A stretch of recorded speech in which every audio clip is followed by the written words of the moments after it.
They're not going to let him into Annabelle's, I can assure you of that. And with us a man who, like everyone else who ends up under this week's sofa, realises his career is done and dusted. Former SNP Supremo in Chief Alex Salmond. Welcome back, Alex Salmond. Liz, does the House of Lords vote matter? I hope it does. I hope it persuades some Conservative MPs to change their mind and back that amendment. I think it is the right thing to do for people who came here believing, their future would be secure. It's actually right for our economy at the moment because we need EU citizens doing those jobs. And I think it's also, if we did it, it would be a signal of goodwill in terms of the negotiations with the rest of Europe. But given all that, Labour's going to throw in the towel after one round of ping pong, aren't they? Well, we accept the result of the referendum. I wish it was something otherwise, but it is. The referendum happened, and I believe when we have referendums, we accept the result. So the House of Commons vote, the House of Lords vote probably won't matter, will it? No, not if Labour raise the white flag in it. It's actually the weakest point of the bill, because there probably is a natural majority, even in the Commons, who, if left to their own devices, would vote for that amendment. Would say that you should unilaterally give that assurance.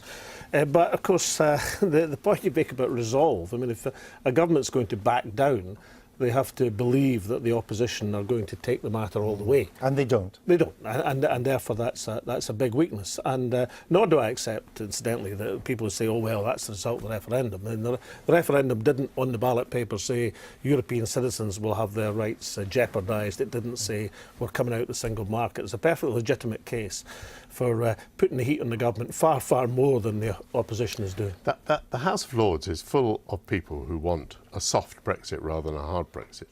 But if you give away an important point before we've had a negotiation, it follows that the Brexit will be harder than it otherwise would be. No, it doesn't follow at all, Michael. I think it does. I mean, I rather agree about the gesture of goodwill.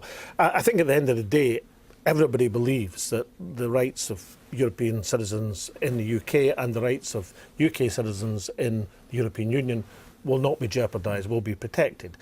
And therefore, this is a kind of false aspect of negotiation. Well, and then don't worry about it. Don't interfere with the bill. Well, yes, except, of course, that the people concerned. It's very well for you to sit on the sofa and say that, but for people who are actually at the hot end of this, who've had their position described as a bargaining chip, my constituents don't see this as obvious. Well, as Norman Tebbit said, you're worrying about the people living in Britain without worrying about the British people who live in... Actually, the more important amendment is about trying to get Parliament to have a meaningful vote on the final relationship. Oh, that's such humbug. It is not, because that is the way that we, I think, do keep the pressure up on Theresa May not to have a hard Brexit.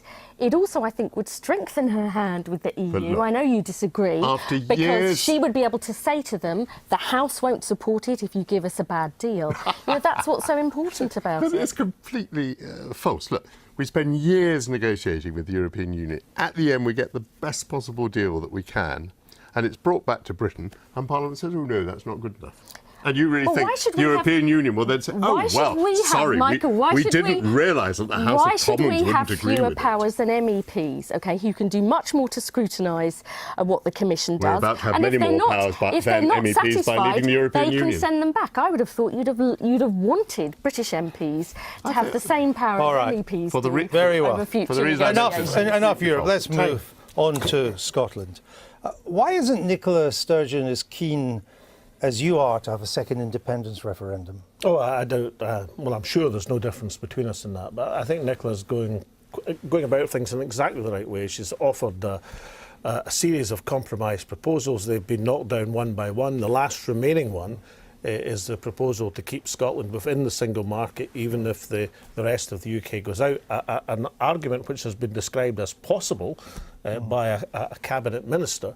And that's the one that the UK government have still to respond. So if they don't respond in the way that she would like, If they don't, Will there be a second referendum? well, the criteria is to put it in as part of the negotiating position, to say that's what And my Scotland understanding is the government isn't going to go down that route, rightly or like. wrongly. You'll forgive Nicola Sturgeon if she waits for the government. No, of understanding course. that. But will there be a second referendum or not? Well, I'll tell you what, I was struck by a quote from a Downing Street source, I think it was in the Times this week, which said, "We might have 3 constitutional crises together, Brexit, a Scottish referendum and direct rule in Northern Ireland."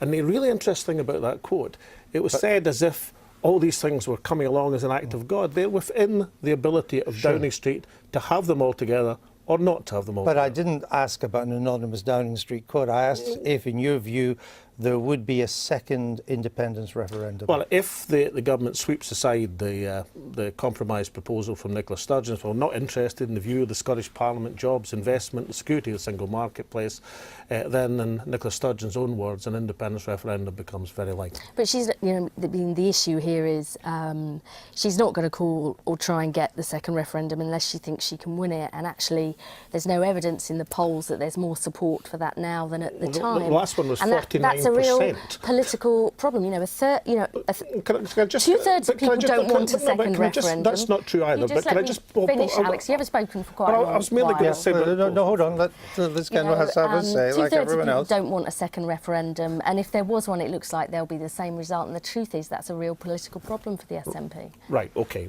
take the 2 points together. There's been 18 polls since the Brexit vote. 17 out of the 18 have shown support for independence on a binary choice higher than it was in September 2014. That's just a fact. And secondly, But they still show the minority, though. not all of them. I think 3 have shown a majority. Right. The last But one, the last on one, a poll of polls, there would still be a vote against about independence. 48%. The last poll was 49%.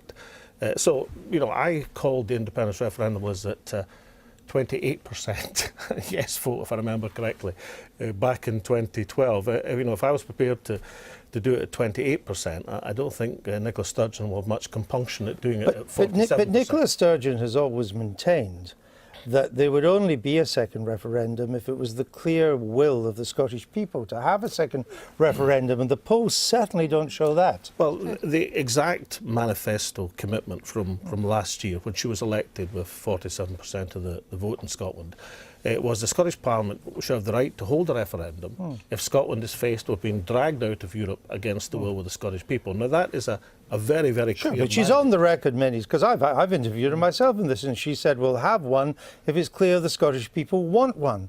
And the only way you can judge that is from the polls, and the polls are quite clear that they don't want one. Well, I've said what I think about the polls. I think if we gained as much ground as we did in the last Oh, no, referendum, that's how they would vote. I'm talking about having a but referendum. I think specifically, Nicola has described the chances of another referendum in the event of that compromise proposal not being accepted or not being included in the UK negotiating position as very likely. And with due respect to the Westminster observers, then you'd be very foolish indeed to underrate the resolve of Miss Sturgeon. Are you up for a second I never referendum? underestimate anyone else. I find it just extraordinary that the UK government has managed to put itself in a position where apparently the SNP can call a referendum whenever it feels that the opinion polls are drifting in its direction.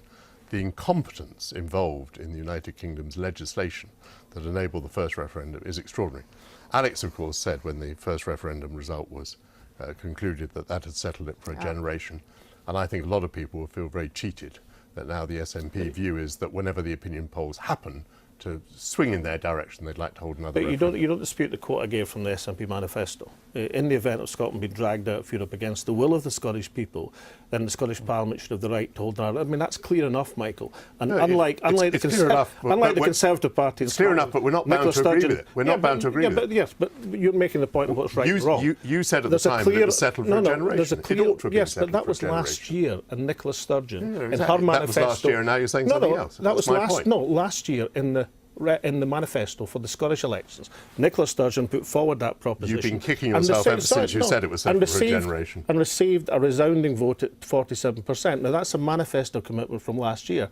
Are you saying that You she made- doesn't have that commitment or doesn't you have made that one mandate? mistake when you said it was for a generation, Oh, another no, mistake when you left the Michael, leadership. I've made many mistakes, but probably less those- than you th- have. those Can I are just the- ask you Talking about on Nicola a Sturgeon. technical, what if the Westminster government says if you want a second referendum, then you should have a second referendum, but you can't have one until the Brexit deal is done, till the Scottish people know what the choice is, Britain out of the EU on these terms or independence? Well, I tell you what, Andrew, on a clear manifesto commitment, if You there's know, a you've done that. majority, What's the answer but if to there's the a question? majority in the Scottish Parliament, my view is that that boat sailed when David Cameron first resisted the idea of a Scottish So referendum. you would have a Then had to give referendum it. before we knew what the terms of Brexit were? Well, I think the soonest you have a referendum now is next autumn, a year Yeah, come because the Brexit September. deal won't be done by then. Well, it won't be done, but it'll be the shape of it will be. No problem, well not the set. way Europe operates, it won't. It'll be Well, the 11th then, hour. Right, then, the then last it'll be minute. the prospect that Nicola Sturgeon can put forward for a certain European future